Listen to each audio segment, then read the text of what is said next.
Hello and welcome to this round 4 at Pro Tour Eldritch Moon. I'm Tim Willoughby, joined by R&D member Ian Duke. And Ian, I don't know about you, but the whole way through the lunch break, as exciting as the Hall of Fame was, as exciting all of the announcements were, I was just thinking about Constructed, because this Constructed format, we've seen lots of the likes of the Collected Company decks and so on, but there are actually quite a lot of different ways of attacking it. And down in our feature match area, having seen some of these deck lists, I know that we've got some sweet magic ahead of us. Let's head down to the feature match area now so we can see round 4 here at Pro Tour Eldritch Moon.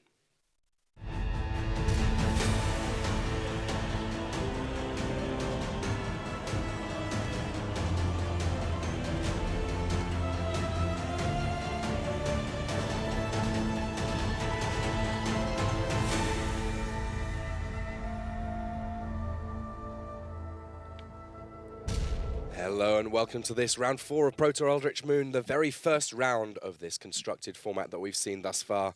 I'm Tim Willoughby, joined by R&D member Ian Duke, and we've got some big names in our feature match area. Our first match on camera features two very well-storied players in the game. First up, we have Andrew Cuneo. Now, Andrew is most known for playing control decks. He's basically the originator of the idea of draw go, but he's on a slightly different plan for this particular event. He is on, well, we've called it green-black Delirium, and there's some very powerful cards at the top end because, well, it doesn't have traditional Delirium. Emrakul certainly doesn't mind there being cards in the graveyard. On the other side of things, well, he is Hall of Fame elect Owen Turtenwald, currently second in the Player of the Year race, looking to put up a great finish in order to be able to pip Seth Manfield at the post, as it were. And he is on, well, it's another deck that cares about the graveyard. We can see a Vessel of Nascency there as the very first play from Owen Turtenwald. Vessels of Nascency on both sides of things because each of these decks utilize the graveyard heavily. Owen Turtenwald's deck, we called it Temur Emerge. That means rather than black, it's got blue and a little bit of red in there. Yeah, Tim, these are both decks that have heavily bought into the themes of Shadows over Innistrad and Eldritch Moon. Both decks are seeking to fill the graveyard and get value out of that. And Owen's deck also making use of the new Emerge mechanic. So really excited to see what these decks are bringing to the table here today. Yeah, I mean, that Vessel of Nascency, we see a Grapple with the Past, we see Emrakul herself. On top of that, an Elder Deep Fiend. This all sort of spelling out a large proportion of what's going on with Owen Turtenwald's deck, but he takes the, in some respects, least exciting of those cards, the Corrupted Graftstone, that just ensures that he will be able to hit his mana as and when he needs to. Though notable, I suppose, that he's not actually put very many coloured cards in his graveyard with that Vessel.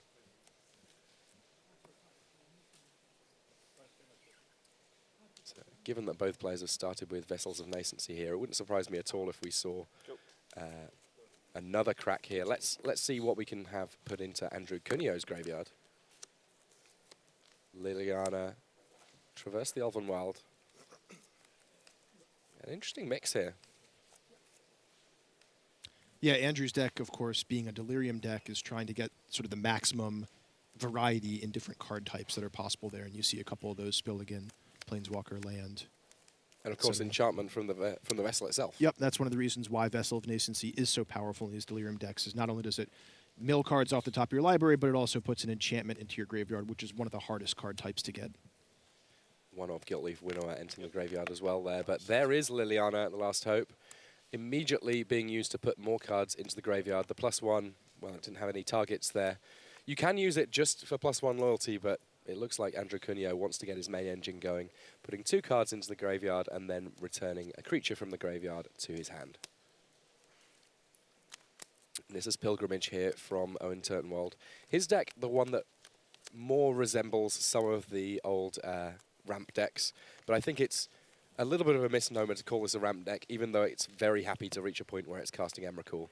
His is the deck that has a merge going on. It's got plenty of things that it can do. It doesn't necessarily need to get lots of lands in play. And there we see, yeah,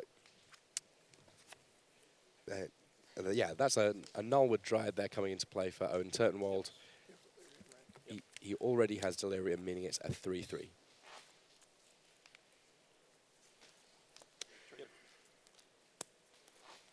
So here comes Mind Rack Demon, here for Andrew Cuneo. Milling some more cards off the top. Mind Rack Demon, of course, being a 4/5 flying creature, which presents a pretty fast clock here. Yeah, you see the demon there. It's an interesting one in terms of Delirium because it basically has a drawback unless you have Delirium, and in this case, well, Andrew Cuneo, he's fairly handily got 4 different card types in his graveyard, probably more like 5 or 6. Yeah, and of course, Tim, if your deck is set up to easily achieve Delirium, Mind Rack Demon being a 4-mana 4/5 flyer with Trample is just an awesome deal. And in addition to that, it's actually helping you get even more cards into your graveyard. So just a lot of value out of this creature, and it's a card we might be seeing quite a bit of this weekend. Death Touch there on Nullwood Dryad, meaning that it gets to swing in, even though it would be losing that fight against the Demon.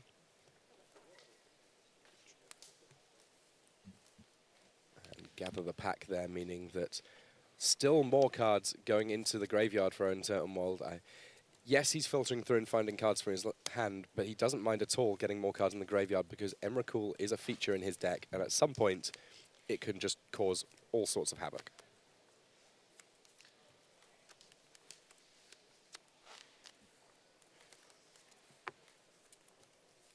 See 2 copies of Grapple with the Past in Turtenwald's hand there. Grapple has added a lot of consistency to these graveyard strategies. It gets compared in Limited a lot to Vessel of Nascency, but conveniently in Constructed you can run 4 of each, and in fact both of these decks choosing to do so.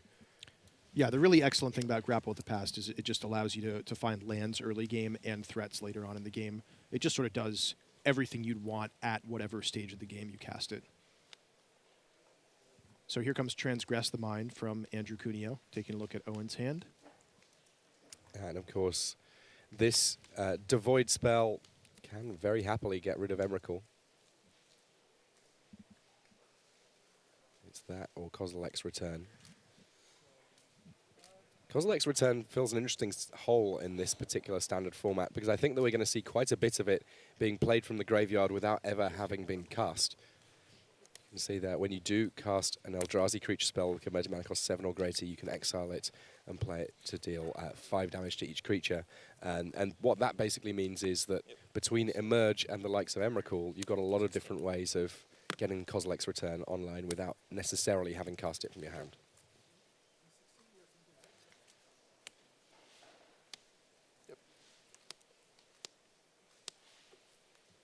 Well, Grapple with the Past from Owen here. Lots of targets because you don't have to take the card, any of the 3 cards that it puts in the graveyard, any of the lands or creatures in Owen Turtenwald's graveyard. Fair game here for the Grapple with the Past to return.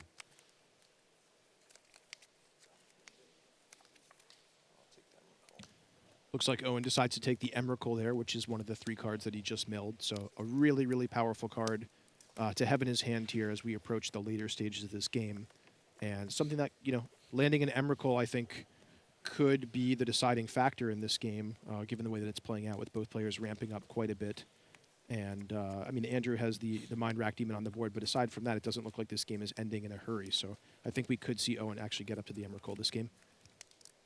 Yeah, it's an interesting challenge, I suppose, for R&D when you've got a card that you want to cost a lot of mana, but equally you kind of want to see it get cast a little bit. You don't want to see it cheated into play too much. I can imagine balancing Emrakul must have been a tough one.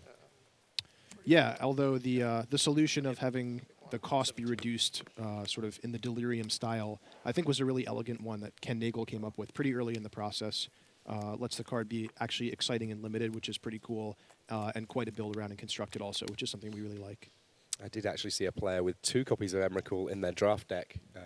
Be interested to figure out exactly how they did in that particular draft, but he seemed pretty pleased with himself while he was building his deck. I imagine so.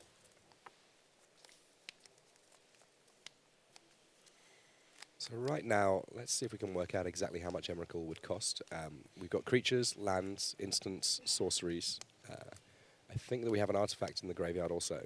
Not quite to the point where Owen Turtenwald can easily cast the big Titan, but very close indeed. You can see there, as of when you do cast Emrakul, well, you gain control of your opponent and their next turn. They get an extra turn afterwards, but in the meantime, you can wreak all sorts of havoc.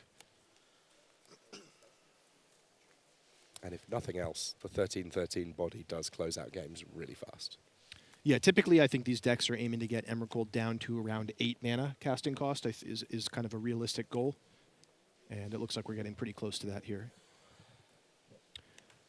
Unfortunately for Owen, aside from the Emrakul, he's actually running pretty low on gas, so he really wants to get her out in a hurry. In the meantime, Andrew Cuneo is the one with all the options here. We can take a look at his hand. Looks like he has Deadweight, Nissa, Guiltleaf Winnower, Grapple with the Past, and Grasp of Darkness. And down comes the Nissa here, which is going to find him his land drop for the turn.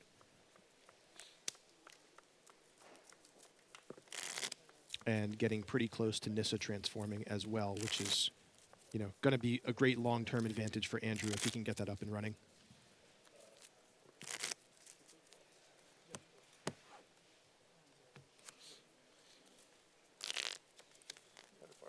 Yeah, we can see various removal options for Cuneo, Deadweight, Guiltleaf Winnower, Grasp of Darkness. None of these going to be able to deal with the big Eldrazi Titan.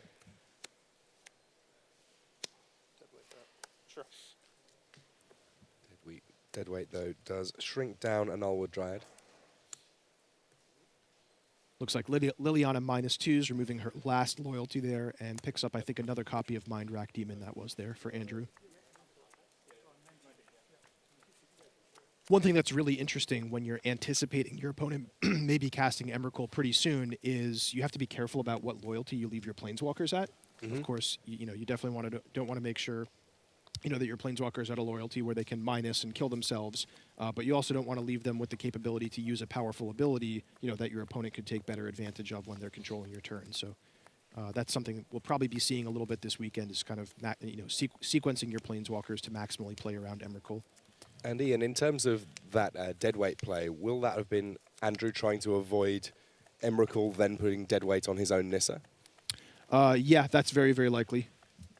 And that's a great point, Tim. Yeah, often you'll find yourself using your removal spells on your own creatures the turn before you think your opponent might play Emrakul, just to sort of have more control over where those get pointed. So there's definitely a lot to think about when your opponent could be playing Emrakul soon. Well, Ishkanar, Graph Widow there, another card that's revealed off this Gather the Pack. Another big sort of payoff card for having Delirium. Though in this case, no access to black mana for Owen Turtenwald, simply playing Ishkanar as a 3/5 that brings some friends to the party. Well, yeah, that's right. He does have that Corrupted Graphstone, but no black cards in his graveyard.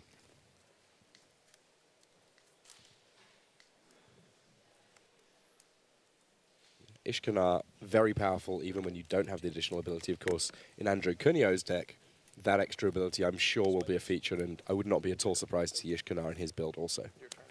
Grapple. Sure. And indeed, right on schedule. Grapple with the Past, putting 3 cards in the graveyard, one of which is Ishkanar, but it looks like Cuneo here more inclined to just make sure that he hits lands. Yeah, and the reason for that being wanting to transform his Nissa, I imagine. Yep. And there it is, land number 7. Nissa transforms into Sage Animist. An extra land into play, couldn't hurt.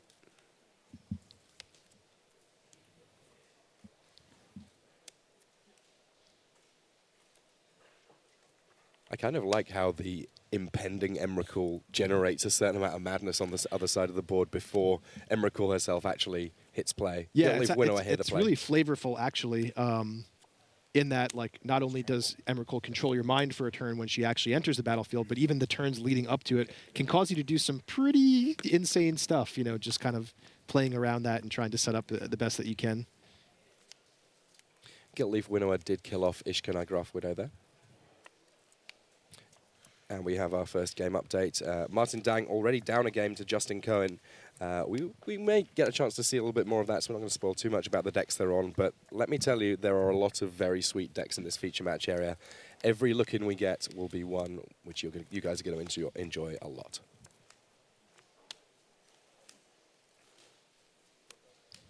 Trigger. Yep. Okay, so here she comes. Emrakul herself. Owen says trigger, says go. At the end of the turn, Andrew uses his Grasp of Darkness. Yep. All right, so here we have, I mean, potentially a fun game of musical chairs as Owen takes control of Andrew Cuneo's turn. So Mind Rack Demon, Ishkanar, and a land. Not so much in terms of spells that can be cast that are going to be a problem here. And you can see the way that these players are handling sort of the shared turn here is Andrew has just revealed his hand. Those cards that look like they're tapped right in front of him, those 3 cards are in his hand so that Owen can see them. And Owen just taking a look through the graveyard to see what his options are here. Definitely a lot to think about when you are suddenly in your opponent's seat. I mean, one of the things that is almost always true when you cast Emrakul is you can set up some attacks for your opponent that are going to pan out very badly indeed. When you've got a 13/13 to block with and you know that you control all of the effects your opponent's going to play, you can attack their best creature into Emrakul and be pretty confident it's going to work out just fine. So it doesn't matter. I'm going to say land. Now, Lanoir Wastes here, when you tap it for colored mana, it does deal damage to you. That's right. That's going to be a great start for Owen, and that presumably the reason that he has played that land. Otherwise, it might seem a little strange playing lands for your opponent. A strange game of solitaire magic going on here for Owen Turtenwald. Activate these 2. Yep. And then I'm going to say Yeah, I can't wait for the article puzzles to come out that are like, okay, you're in the middle of controlling your opponent's turn. You know, how do you best wreck them? By using both your cards and their cards against them. So it looks like the Hissing Quagmires come in here, and Owen makes some good blocks to take those out. for a single point. Go. He successfully dealt some damage there, though. Just the 1 point, but Plus. Yep. And now, of course, remember with Emrakul, after taking one of your opponent's turns for them, they get an additional turn. So, you know, to be fair, right, Tim? yeah, absolutely. Otherwise, you would effectively be taking 3 turns in a row. That's right. And I guess that seemed a little bit too good, though I'm sure that R&D tested out all sorts of different options. Yeah, it's actually an ability that we had tried, I think, a couple times before, or at least talked about, you know, what if you Mindslaver meaning take an opponent's turn for them, but then you give them an extra turn afterwards to compensate. You know, what does that look like and how powerful is that? And it turns out it's still plenty powerful. So Ishkanar coming down here for Andrew Cuneo, and he is going to be able to potentially activate the ability of the Legendary Spider. And Ishkanar Graf Widow does have the ability to deal a fair amount of damage without having to go into the red zone. Checking those. Oh, yeah. Sorry. And I'll go 3 and 10. And that enough to close things out. A big Emrakul swing, dealing the final points of damage. So Owen Turtenwald, a game up against Andrew Cuneo in our main match. We will be back with plenty more Magic soon enough, but first, these messages. Put what you've learned from watching the Pro Tour into action next weekend at Game Day. Test your skills and your new standard deck at a store near you. Top finishers are awarded special Game Day prizes, including full art premium promo cards and a champion playmat for the winner. Whether riding the bus or waiting for the Pro Tour finals to begin, Magic Duels is a great way to hone your skills and try new strategies. Featuring hundreds of earnable cards from Magic's latest sets and virtually unlimited AI and online opponents, start playing Magic Duels free today on iPhone, iPad, Xbox One, and Steam. Hello and welcome back to this round 4 of Pro Tour Eldritch Moon and the very first round of Standard here, where we get a chance to see some of the cool decks that the pros have brought along to this particular tournament. We've already seen 2 different graveyard strategies being operated on our main match, but we're going to get a chance to jump across to our back table here, where we have Brad Nelson up against Patrick Dickman. And, well, again, it looks like we've got some similar things going on one side of the board. There is an Emrakul in play there, and Patrick Dickman's still playing this game, but that's because he's got some Eldrazi of his own going on. We see there, well, a whole host of kind of interesting assortment of creatures going on for Patrick Dickman. Reality Smasher paired up with Drowner of Hope, the sort of thing that we were seeing at Pro Tour Oath of the Gatewatch, but then Reflector Mage and Elvish Visionary. This is an interesting deck, Ian. Yeah, it has shades of what looks a little bit like a Bant Company deck, but yeah, as you mentioned, Tim, we have quite a few unusual cards here. Reality Smasher, Drowner of Hope, and even Elvish Visionary signals that something is a little bit different here with Patrick Dickman's list. Yeah, look, it'll be interesting to figure out exactly sort of where the differences came from, because the Reality Smasher is certainly far from standard, though I guess that if you're expecting a lot of Collected Company decks, that big trample creature poses a fairly significant problem for them. Dickman on 14 life here. That's an important number when you're facing down Eldrazi Titans. Yeah, although, without looking too closely at Brad's deck list, I do see that basic mountain in play. I wonder if he has any burn spells that are capable of dealing extra damage to Patrick.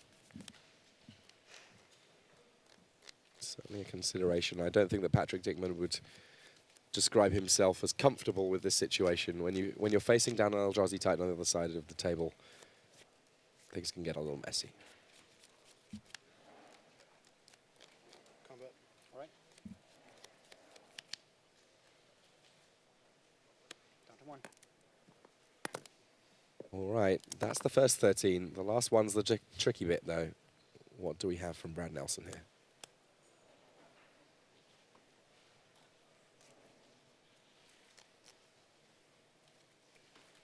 Okay, return. So this looks like a hard cast Kozilek's Return for 2 damage to each creature, and then Brad traverses the Ulvenwald. And is that a Distended Mindbender maybe that he got there? Looks like a Distended Mindbender, actually sacrificing Emrakul to pay the emerge cost. Not sure we've seen that very much so far this standard season. But when the dust settles, though, there's only one creature on the table, and it's Brad Nelson's. Yeah, and with the Distended Mindbender even getting to take a pick at Patrick's hand there, and Brad knows there are no answers. That will do it. We may get a chance for a second look in at this rate as our main table, Owen Turtenwald and Andrew Cuneo shuffling up. Looks like they're getting kind of finishing up with their shuffling, though, so we will make sure that we don't miss a single moment in that match. Andrew Cuneo versus Owen Turtenwald. They're moving to sideboards now, and, I mean, this is a format where the sideboard options get kind of crazy because there's a lot of different things going on in the format. How well prepared do you think these guys will be for opposing Emrakuls? I'm certain they're going to be very well prepared. I mean, both Andrew and Owen play for Team Channel Fireball Pantheon. They opted not to play the same deck, but clearly they are aware of how each other constructed their decks, and there are a lot of similarities between their deck. We mentioned before they're both playing cards like Vessel of Nascency and Grapple with the Past, and both playing Emrakul. So no doubt they've taken that card into consideration and consider it a major part of the metagame here. Looks like we have got a mulligan from Andrew Cuneo here. Not ideal, but Andrew Cuneo, with access to black mana, he's the one that's got Infinite Obliteration in his sideboard, and that one, kind of the final trump card. He can also do things with Seasons Past and so on to potentially set up some of the kinds of loops that we saw from John Finkel in the last Pro Tour, albeit with a different payoff at the end of things. Oh, that's a really interesting point. Yeah, I wonder if that's just sort of a sideboard plan for just going much bigger than what the opponent is doing. That's pretty interesting. You mentioned sideboards being really important, and I would say even just your entire 75 card configuration is really, really important, especially in these Delirium decks here. You have so many options, and you self-mill so much that your graveyard actually becomes a toolbox. So small changes in your deck list, either whether you're playing 1 or 2 copies of a certain creature or 0 and 1 of another, will make a huge, huge difference if the game goes long. Well, it looks like the 6-card hand a keeper there. We can see a Liliana that's ready to come down on turn 3, and that Scry, I believe, was to the top after the mulligan from Andrew Cuneo. And Transgress the Mind means we get a good chance to have a look at exactly what Owen Turtenwald has going on. In some respects, it's not the most exciting of hands. He's got Jace, he's got Pilgrim's Eye there. Lots of ways of setting things up for the later game, but not necessarily too much of the big payoff. A Kozilek's Return there.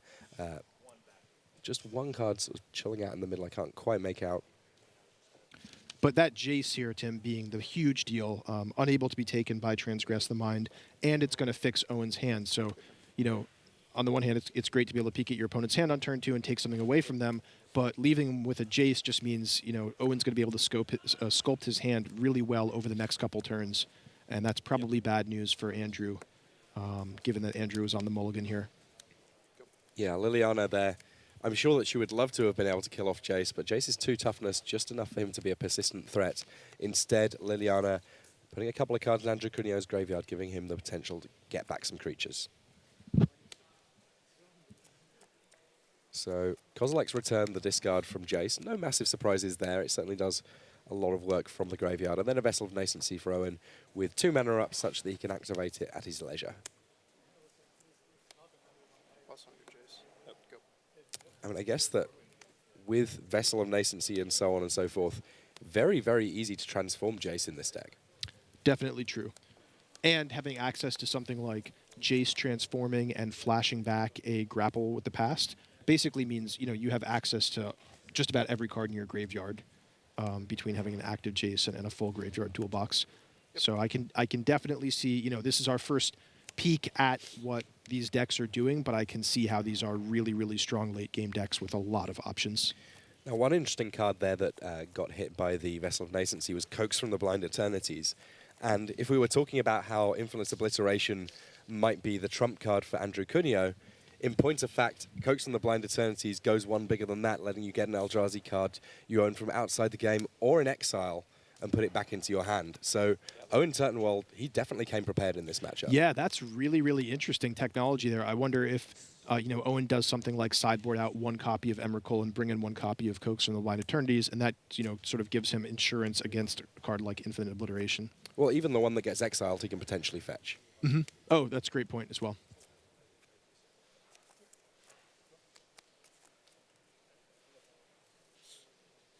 So each player kind of working on a long-term Planeswalker plan here. Turtenwald's hand has improved substantially since the point that Transgress the Mind came along. An extra Jace, Den Protector. Meanwhile, a couple of copies of Dark Petition for Andrew Cuneo, so it wouldn't surprise me at all if we saw the Seasons Past plan happening a little bit after sideboarding here. Dark Petition, of course, just another reason why Andrew Cuneo's deck can afford to have lots of singletons, lots of variety in terms of the cards that it's running, because he can just fetch out the cards he needs as and when he needs them. Jace at 6 loyalty, and then Jace pre-transformation in play as well. Andrew Cuneo having a good old read of Coax the Blind Eternities. If you borrowed an Eldrazi from someone, you still... I think I don't technically own it. All right. Draw for my turn? Yeah.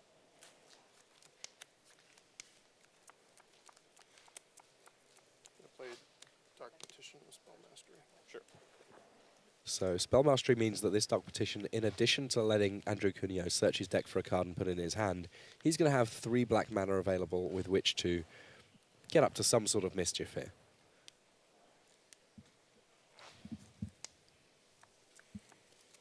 It may well be that he chooses not to use that mana right now, that he's got bigger plans for later in the game. He does not have to reveal that card he searched for. This basically one of the most powerful types of search ability available. Yeah, Dark Petition, of course, being a callback to old school Magic cards, Demonic Tutor and Dark Ritual, both in the same card. So pretty cool design there. I like that one a lot.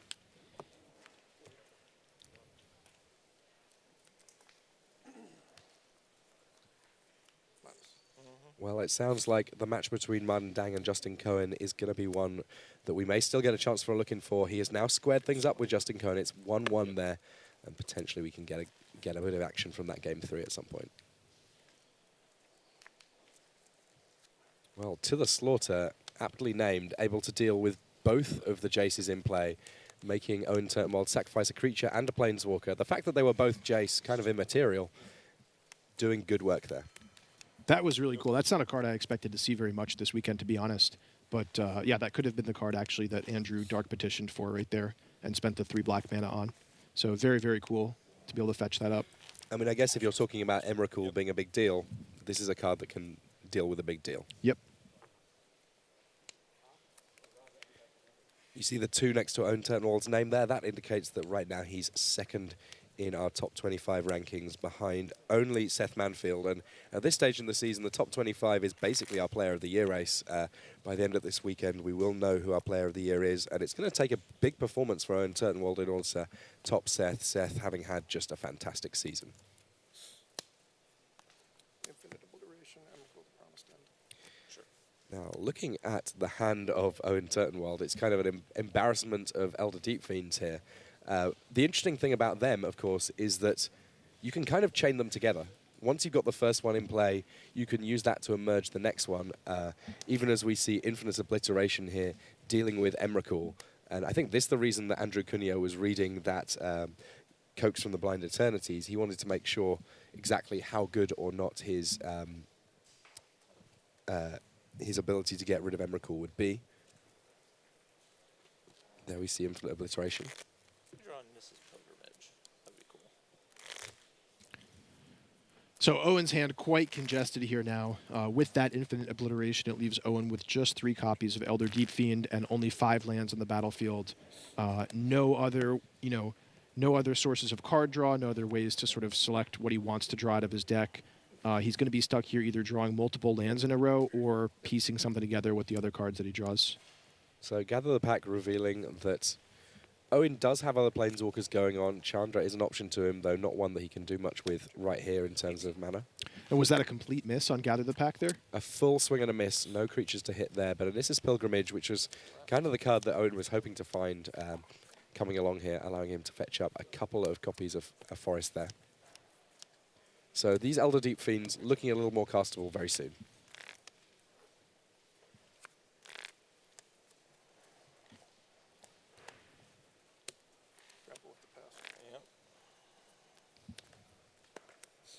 So in this game too, Turtenwald kind of having to just watch as Andrew Cuneo gets to do most of the fun stuff. But I think it's fair to say that both of these decks have a large amount of very, very cool things they can do. I'm certainly looking forward to piecing together something resembling at least one of them to play at my local F&M.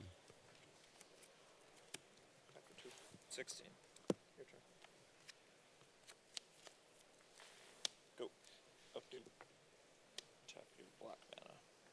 So there's the 8th land, the mountain from Owen's hand. That turns on his Elder Deep Fiends. So we're probably going to see the next couple turns be locking down a lot of Andrew's mana. 15.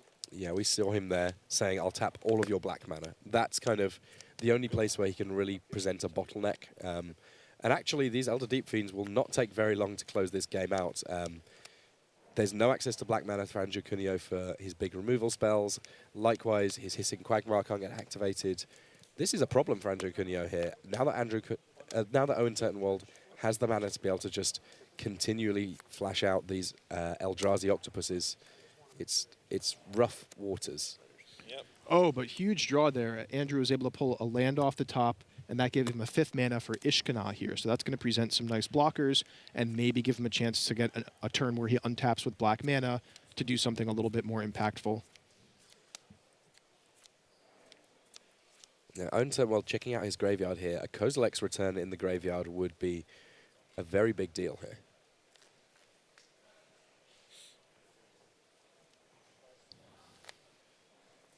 Oh, and I believe with just one unknown card in his hand that he drew this turn. He's played out all the Elder Deep Fiends that we know about and that Andrew knows about. So it's a mystery what he drew this turn, and we'll see if it's enough to get past Ishkana. My guess is, we'll just see Owen kind of come in with his Deep Fiends here, see some jump blocks from Andrew, and then Andrew will get an opportunity to untap with his black mana, and we'll see what he can do. So Grapple with the Past, giving a whole wealth of options to Owen Turtenwald here. Goes for Den Protector there, and Den Protector basically turning on the rest of his graveyard. And this kind of the engine that the Team Mirror Merge deck has, he's able to now turn that Grapple with the Past into any card that he likes from his graveyard, albeit at the cost of a fair amount of mana. Massive swings there from Owen, enough to knock Cuneo down to smaller number of permanents in play. Interesting note there, Andrew actually blocked with his Ishkana instead of the 3rd Spider token, likely wanting to put it in the graveyard so that if he draws some way to recur it from the graveyard, like a Grapple of the Past, then he'll be able to replay Ishkana and buy even more time. As things stand, though, we'll take a look at Andrew's hand. Looks like he has Grasp of Darkness, Pick the Brain, and Hissing Quagmire. That's not going to be enough. Dude, crazy game. That was, as Owen Turtenwald very sagely pointed out, a pretty crazy game. All of the octopuses making things happen there for our Hall of Fame elect. Owen Turtenwald announced as going to be one of the players alongside Yu Watanabe, who is going to be part of our Hall of Fame come at the induction ceremony in Hawaii later on this year. But at the end of that match does not mean to say that we did not have more magic for you. We're going to move across and get a chance to see Mr. Ben Sek after a top 8 finish last weekend at GP Sydney. Is that a clue with a 5 on it, Tim? It appears to be, and with Tyler's tracker in play, that tracker could get very large very, very fast. And this Well, it's been described as a blue-black madness deck for Ben Sek. I'm very intrigued to see what it's got going on. Voldaren Pariah, the card that he's played there, not too exciting without a few friends to work with, but certainly a powerful card, even just in abstract. And with madness, well.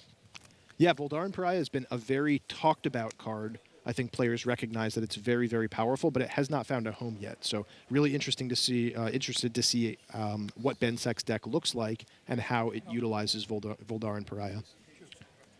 Yeah, right now Camaluzzi leading 1-0. His deck described as Legendary Naya. And to me, when I see the word Legendary these days, I'm thinking of Thalia's Lancers. They're the creature, of course, that can search for any legend in your deck. And, well, there's quite a lot of good legends when you go across the colors of green, white, and red. Of course, the colors of Marco Camaluzzi's flag. He, of course, one of the Italians that was part of the World Magic Cup winning team. Yeah, and sure enough there, Tim, it looks like there is a copy of Thalia's Lancers in Camaluzzi's hand. And attacking with a gigantic tireless tracker here.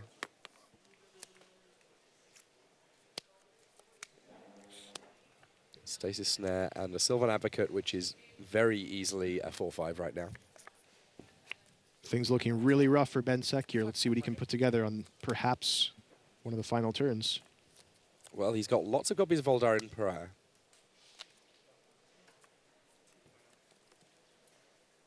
Dragonlord Silmgar, interesting. We can take that tireless tracker for now.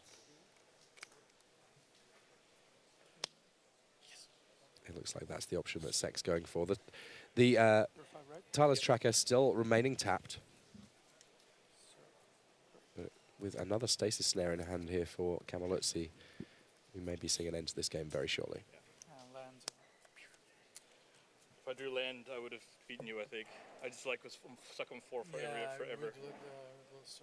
Yeah. Tough draws there for Ben Sek, though. Hopefully we'll get a chance to see a little bit more of the Blue-Black Madness deck at some point in the tournament because, I mean, those two colors in combination, they're kind of two of the big Madness colors. Red being the other one that gets to have some Madness fun. But we're going to get a chance to jump across to another one of our matches now. We're going to get a chance to see Brad Nelson against Patrick Dickman, a little bit more of that match. Brad Nelson, of course, one of the players known for his standard prowess. Went 3-0 in his draft with green-white aggro, which I think came as a little bit of a surprise to him in addition to some of the viewers at home, perhaps. But when Brad's winning his drafts 3-0, then people need to worry because he is very good at constructed indeed. And we see kind of some of the earlier stages of this game here. Casting Traverse the Elvenwald. Does he have full Delirium? Looks like it. So has the option of a creature or a land, gets Ishkanar Graf Widow, and that's one of the more powerful things that you can be doing in this standard format. Patrick Dickman of Germany, a player who's also had his fair share of constructed success. Specifically modern, the format that he's best known for, a format that he was one of the early frontrunners in, really innovating a lot, especially with regards to some of the splints between lists and so on and so forth. But even since the Pro Tour has moved more towards standard, he has shown himself to be a fierce competitor as a member of Team MTG Mint Card. So when we took our sneak peek earlier, Tim, we were talking about how Patrick Dickman's deck looked a little bit similar to a Bant Company deck, but we actually now have the title updated there for you. Bant Eldrazi Rights is what we're calling this, and it does look quite a bit different from a traditional Collected Company deck, although it does have the card Collected Company in it. So I'm really excited to see how this deck plays out and try to understand why Patrick has made some different decisions in his deck building than what we've seen in these classic Company versions the past couple weeks. Yeah, I mean, to me, one of the most interesting words in that deck title is rights. This is a Cryptolith right deck, a full 4 copies of them in there. And with Drowner of Hope, that's a lot of mana that you're producing. Sky Spawner, make a guy. Go. Eldrazi Sky Spawner bringing along an Eldrazi Scion token.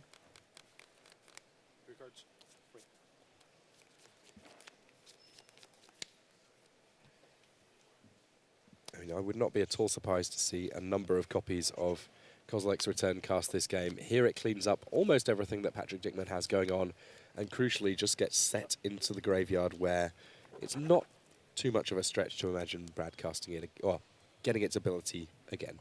Yeah, just to say a few words about Kozilek's Return and those interactions. I mean, Obviously, it's no surprise to anyone that Bant Company is the sort of the boogeyman deck coming into this tournament. I believe one of the reasons why a lot of players are looking to Eldrazi and looking to emerge as a mechanic is because of the powerful interaction with Kozilek's Return and the fact that when Kozilek's Return is flashed back from the graveyard, as we call it, that's actually a triggered ability. You're not casting the spell, so it can't actually be spell quellered, which is a really, really powerful interaction when you're up against a Bant Company deck. And 5 damage, enough to deal with basically anything that deck has going on. Yeah, including an upgraded Sylvan Advocate. So yeah, a lot of like really interesting sort of breakpoints and interactions that make that interaction really powerful in these matchups. So here's Ishkanar. We saw it searched up earlier on, but Brad Nelson not wanting to hang back on getting it in play. And his Jund Delirium deck, I believe, does have Delirium now, so he'll be getting a few Spider tokens to go alongside the big legend. Cards one. One. Spell Queller back. Go. Drop. Yeah, as much as Patrick Dickman has Spell Queller here, the things that he's able to counter with it are not necessarily the big threats from Brad Nelson's deck. He's able to go big, at which point the 2/3 Flash Flyer is only stopping setup cards rather than payoff.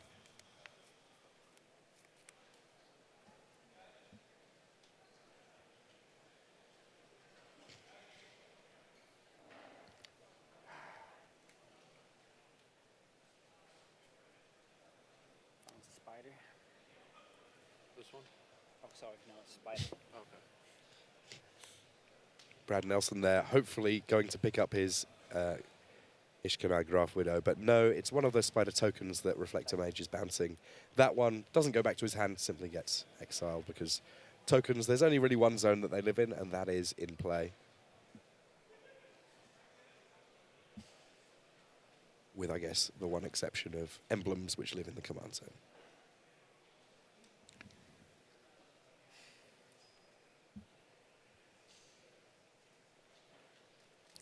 So Brad we see with a copy of Distended Mindbender in his hand. That is something that he could emerge out of Ishkanar or potentially even a Spider token. Can't quite get a look at his land count there. And that, of course, being able to trigger Kozilek's Return out of the graveyard threatens to sweep Patrick Dickman's board. So we may see a turn here where it looks like, yeah, Patrick has sort of decided to go all in with what he has. Wisely adds a counter to the Sylvan Advocate to put it up to 6 toughness. So it now can't be taken out by the Kozilek's Return. So nice play there by Patrick. Yeah, Dickman carefully surveying the cards in Brad Nelson's graveyard. The graveyard almost functioning as a second hand for Brad Nelson here. A second copy of Kozilek's Return here. Quite a nice pickup for him, as if he wants to, he certainly can trigger more than one just by casting a single Eldrazi. Though that will require him to take a turn off effectively, casting the first one for little value. Life total 12. Is that right? Yeah. Yeah, I mean, one potential play Brad has here is just to pass the turn with the Kozilek's Return in his hand.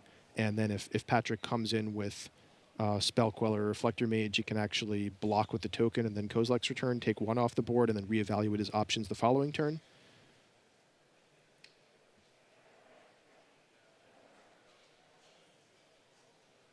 Attacks.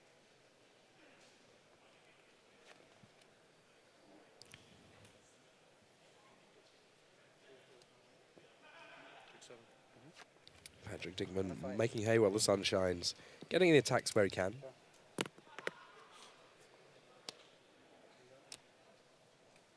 And Brad here playing his Kozilek's Return. Oh, so interesting. Looks like Patrick Dickman has picked up a second copy of Spell Queller. So he has the option now to actually Spell Queller the front side, if you will, of this second Kozilek's Return. Well, that gets kind of dangerous, right? Because then the one that's in the graveyard will kill the Spell Queller, then the other Kozilek's Return will just get cast. Correct, So yes. you've got a total of seven damage, which is still pretty good. Yeah, I'm not sure this play actually helps Patrick, but Yeah, you know, he may just be sort of grasping at straws here with trying to figure out what he can do. and with no creatures in play, Emerge is not the way that Brad Nelson is going to get any of his Eldrazi into play. He's going to have to pay full retail for them. Oh, that is true. He looks like he's 1 mana short, I think. So would have needed to top deck a land that turn. Though Languish is an interesting pickup here. Yeah. Actually, it looks like he has 2 Llanowar Wastes, and I think he can Languish and then follow up with the Kozilek's Return off of the Spell Queller for sort of a combined total of 6 damage, or 4 toughness and 2 damage. And that does take out the Sylvan Advocate as well. Yes, it does. Okay. So in point of fact, that worked out. The Spell Queller on Kozilek's Return worked out better for Brad than if the Kozilek's Return had resolved. Was that Reality Smasher off the top? Is that what we just saw there? Very close, yeah. Looks like Patrick drew for the turn and then won the game. So I have to imagine that was a Reality Smasher. Yeah, that really the big payoff for Patrick Dickman's deck in terms of haste. And you can see there just 1 match left in our feature match area. That the one between Justin Cohen and Martin Dang. Martin Dang, of course, a Pro Tour winner. Justin Cohen, a Pro Tour finalist, but Dang already with Emrakul in play alongside a Den Protector. Don't know quite what the life totals are. Pyromancer's Goggles, the one big kind of payoff that Justin Cohen has in play. But he's going to have to do something very large indeed, or be very, very far ahead on life to be able to get out of this. And extends the hand there. I believe that is Martin Dang picking up the match. Some very interesting cards being played in this feature match area. I mean, if nothing else, Emrakul has found a place that she wants to live, and that appears to be under the lights. Yeah, no kidding, Tim. A lot of Eldritch Moon cards being shown off here. We saw Emerge cards, Distended Mindbender, Elder Deep Fiend. We saw Emrakul. We saw Ishkana. So really just a lot of cool new options here that we haven't really seen a lot of yet so far this standard season. So really innovative stuff, and I can't wait to see how these decks look throughout the rest of the weekend. Absolutely, yeah. I mean, what I kind of like is the fact that even within the realm of decks that are looking to cast Emrakul, we've already seen at least 3 very distinct builds. It turns out that when you have colorless casting cost, there are a huge amount, also generic mana casting cost, a huge amount of different ways that you can approach getting Emrakul into play. Very excited to see how those play out over the course of this weekend. But as things stand, that is the end of this, our 4th round here. Plenty more constructed coming across to you for the whole rest of today. We have 4 more rounds of constructed here where we get a chance to figure out what people are going to be using. Any particular cards that you're really hoping to see in this feature match area over the course of the next few rounds? I mean, we've seen a lot of them. We saw a little bit of Liliana. We saw Emrakul. Definitely want to see more of that. One of the things I can tell you, Tim, from playing internally, from testing with these cards, the Delirium decks are very real, and there are a ton of different ways to build them, which is something I'm really excited to see unfold over this weekend. I looked a little bit through the deck lists yesterday as they were being submitted, and there are a lot of people playing various Delirium strategies and taking it in quite different directions. So there's like kind of a whole spectrum there. And yeah, it'd be really interesting to see how that shakes out in terms of the metagame. And of course, there was that Blue-Black Madness deck from Ben Sek, which we didn't really get a chance to see in action, but I, for one, am very excited. I'm going to see if I can't check that one out on the floor, even if I'm not in the booth to do it, because this is my last round in the booth for now. I'm going to be out on the feature match area floor, checking out things and bringing you plenty more magic. But Ian, you're going to be in for a few rounds yet? Yep, I'll be in here with Gabby Sparts next round. Fantastic so it's gonna stuff. Be great. Things just sort of wrapping up round here in terms of round 4 feature matches. Owen Turtenwald, of course, on great path for potentially able to at least trouble Seth Manfield for Player of the Year, currently working without a single loss. We will see how he's able to continue that. But for now, this is the end of round 4. We'll head things across to the news desk. Thanks very much to Tim and Ian Jeek there with the call for round number 4. We're halfway. 4 done, 4 still to come, all constructed all the way through the rest of the day. And then we come back tomorrow. If you get to 4-4 or better, you get to draft tomorrow morning. 3 rounds of Eldritch Moon, Shadows over Innistrad draft, and then 5 more rounds of constructed down the stretch. I can tell you with time called, you can see 40 matches left. That's not a typo. 40 matches are left. So that is over a quarter of the field still playing at time on the round. This is not a fast format, which means, of course, we're going to get to show you lots of great magic in the feature match area and also out on the floor, because Brian David Marshall's out there trying to find a match that's still going and get us a little bit of bonus action at the tail end of the round. Now, this is how far ajar the Player of the Year door is right now. Seth Manfield, 1 and 2 in his draft. Steve Rubin, 3 and 0. Owen Turtenwald, 3 and 0. Both Turtenwald and Rubin have won their opening round of Constructed. They're at 4 and 0, waiting to hear on Seth Manfield. So right now, still a long, long way to go. Remember, Seth doesn't have to do essentially anything at all, which so far he isn't, to be fair. But both Rubin and Turtenwald need to start by making the top 8. Rubin has to win the whole thing to have even a shot at Player of the Year. But that's where we are. Out on the floor, as I said, Brian David Marshall with Jack Lipke, his roving cameraman, and they are ready to rock and roll with someone who is still in the trenches here in round 4. BDM, what do you got?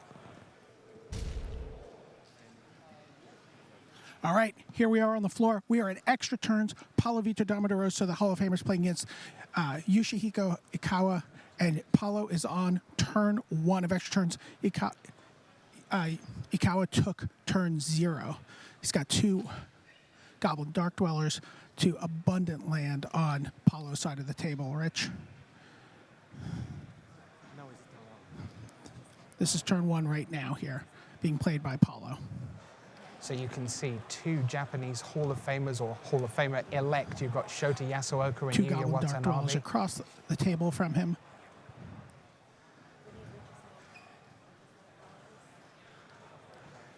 So you can see Adrian Sullivan in the background Having there. a little bit of a hard time hearing you, Rich, on my comm here.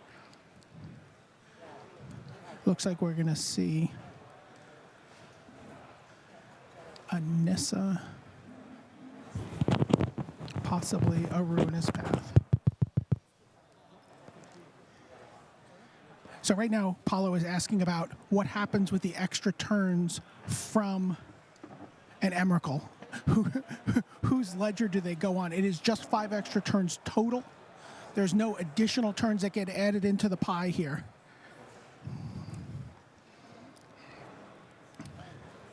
So the players are just making sure the life totals are correct. It is 4 to Paulo Vitor Damarosa, and it looks like 16 to Ikawa. So BDM, it looks potentially like this is a question of can Paulo stay on here? Not can Paulo win in extra turns, but can Paulo stay Paulo's alive? doing some math. You see Paulo just trying to keep track of where the turns are going. It's been a little while since turn 0. There are some plays in Paulo's hand here.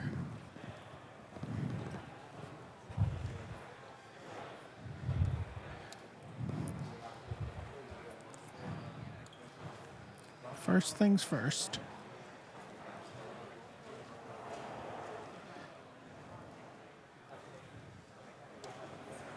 Adds up his mana. Taps it, untaps it. Finally taps it all.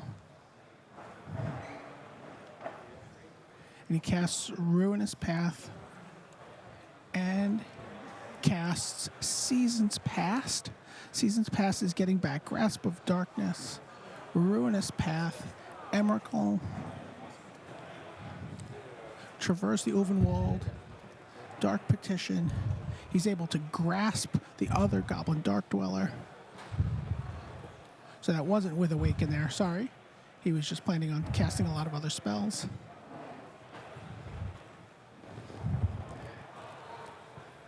Plays an Evolving Wilds. Up. All right, players are understandably a little frantic here. Coward draws for the turn. He's looking through his graveyard now. Casts Traverse the Ovenwald. Paulo shakes his head. It's a Goblin Dark Dwellers. Dwellers back. Looks like an Alchemist Greeting. And Paulo says, oh, that was one of the Escalate Red spells. Sorry, I wasn't able to get close enough. And Paulo shakes his head. Ikawa wins the match in extra turns. The Hall of Famer, obviously devastated there by the loss. Sending it back to you, Rich, at the news desk. Thanks very much to Brian David Marshall. A lot of frantic players down there and still a ton of matches to go. 25 matches still going. Now, the Constructed Master, this is just kicking off. We've had one round of Constructed. Plenty of them still playing. Sam Black lost. He was the overnight leader, as it were, in the clubhouse after 3 rounds, 3 Pro Tours. He stays on 67 points. That means there is a new leader, and it is Oliver 2. The Rookie of the Year presumptive is setting the pace in Constructed Master. He's up to 69 points. Sam Black and Owen Turtenwald on 67, and then on 66, Michael Majors, who lost this round, Paul Dean, who won, Reed Duke, who is up to 4-0, by the way, in the tournament as a whole, and Seth Manfield, who's back to 2-2, but remember, 4-0 for Steve Rubin and Owen Turtenwald. They're trying to chase Seth Manfield down in the Player of the Year race. One very big match that's still going on out on the floor, certainly was last time I checked. Paul Rietzel up against Tomoharu Saito. Rietzel only 4 points back in the constructed race. So that's what's going on out on the floor. Thanks very much to Brian David Marshall. But we have the first of our deck techs lined up. Now, I'm going to utterly amaze you here and tell you that we thought that Bant Company might be quite a good deck at Pro Tour Eldritch Moon. And you know what? We're probably right, and so are you. So why don't we set a baseline for all the deck techs to follow and take a look at Bant Company in the company of Randy Buehler and Andrea Mengucci.